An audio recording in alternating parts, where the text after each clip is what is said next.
Hey, it's NPR's Book of the Day. I'm Andrew Limbong.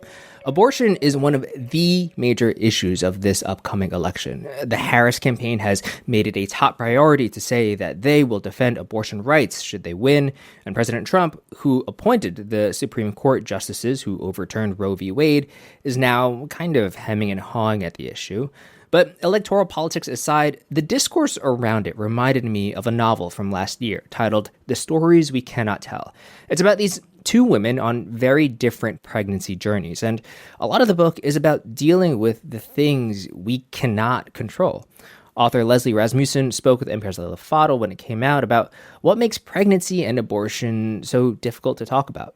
That's coming up.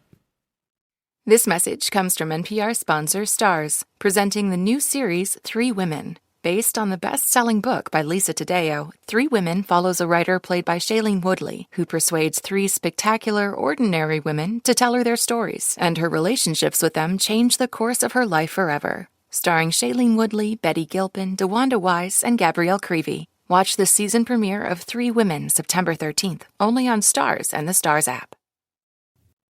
Pregnancy can be the start of a journey filled with many difficult decisions, and some people suffer with the pain and sometimes the shame and silence as they navigate what's best for them and their fetus, including the possibility of having to terminate a pregnancy. A new novel out this month is about those decisions, told through the eyes of 2 women named Rachel and Katie. One is desperate to start a family but is struggling to stay pregnant. The other finds herself pregnant by accident. The Stories We Cannot Tell is the title of Leslie Rasmussen's book out this month. I started by asking her what inspired this story. Over 25 years ago, I was trying to get pregnant, and I had so many issues with miscarriages and getting pregnant. I was looking for somebody to talk to about it. And there wasn't the internet, and there wasn't a lot of places to go. And eventually, I found this organization called Resolve. And through it, I met a woman and we exchanged emails and we went through this whole thing together. I never honestly thought about writing a book about any of this until during COVID. And this whole story came to me about women who want babies more than anything in the world, but end up with having to make a decision that they really don't want to make. And when you talk about that decision, you're talking about the decision sometimes that women have to make to end their pregnancies. Exactly. There's a lot of, embarrassment, like I can't hold a pregnancy. And then there's shame. I don't think that people should feel shame for a decision they don't want to make, but it's either for their health or the baby may not make it, or there's lots of reasons. Is it still that way in 2023? These are still stories that are difficult to tell, to talk about, to share with each other. I think they are. And I think to some degree, Roe makes that worse because it's like, wait, you just took my rights away? So is there something wrong with me trying to make this decision for myself? If you don't mind me asking, Leslie, if you could just tell me more about your own struggles at that time and the stories that you couldn't tell back then. Sure. Well, basically, I started trying at 29 years old. Yeah. I didn't have my first child until I was 34, so that tells you how long I struggled. I would get pregnant and miscarry, and then finally I got pregnant, and the pregnancy held, and I was very excited. Mm-hmm. And similar to Rachel in the sense we got towards little before our second trimester when I heard that the baby wasn't going to make it. Mm. And going through it was just devastating. I'm 27 years past it, so I can talk about it. But this story I could not have written back then. Yeah. There was no way.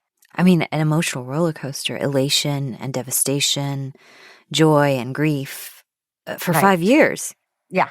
And denial to some extent. And there was also that feeling like I was doing something wrong. There was something wrong with me. So that all came into play too. Right. Although we are living in a time where that is up for debate on whether people can or cannot tell you what to do. And that comes up only once in your book. There's this moment in your book where Rachel finds out some really bad news about her pregnancy. And the doctor tells her, quote, even with the Supreme Court decision, living in California, you still have the option of terminating the pregnancy now. I wanted to ask why you made that decision to reference Dobbs here almost indirectly one time in a book that revolves around the difficult decisions women have to make sometimes when they're pregnant. Well, I was shocked when Roe was overturned. I mean, it's just like, what is going on? I didn't want the book to be political in any way, but I felt like I had to at least address it because the book takes place in Los Angeles and we do have the rights to make decisions still here. So that's why I put that line in, is just to sort of reference that it's taking place in 2023. Oh, okay. That makes a lot of sense. It's interesting because your character, Katie, who is a devout Catholic, her faith is really important to her. She struggles with it in a way that is different than what Rachel is struggling with. If you could describe the dynamic, the differences between these characters who are both facing these really difficult choices about their pregnancies. Right. Well, first of all, Katie got pregnant unintentionally. So, that was the first part of her journey, was to figure out, oh gosh, am I going to have the baby? What am I going to do? But being raised Catholic, she almost would never probably have thought she would make that decision. With Rachel, she was raised pro-choice, but now she's faced with this decision about a baby she wants more than anything, and a baby that she's been trying for so long. So, even though she gets this news, she's still struggling with, how do I do this when this is the baby I want? I know you said I didn't want this book to be political, but because of the nature of the topic, is it inherently political to even talk about reproduction in 2023 in a post-Roe v. Wade world? I'd like to think it isn't, but yes, I guess it is, because of, there's so many people in other states that don't have the freedoms that we have in California. But I think with this book, what I really wanted to say is, even if you are pro-life, you still have to consider and be compassionate of the other person going through it. And that's the problem with politics. If somebody said, okay, to all men, you're going to be castrated, that would never go through, But with women, it's like they can just take away our rights without considering a vote from women, because that's who really should be voting on it. That's author Leslie Rasmussen. Her novel, The Stories We Cannot Tell, is out this month. Leslie, thank you. Thank you.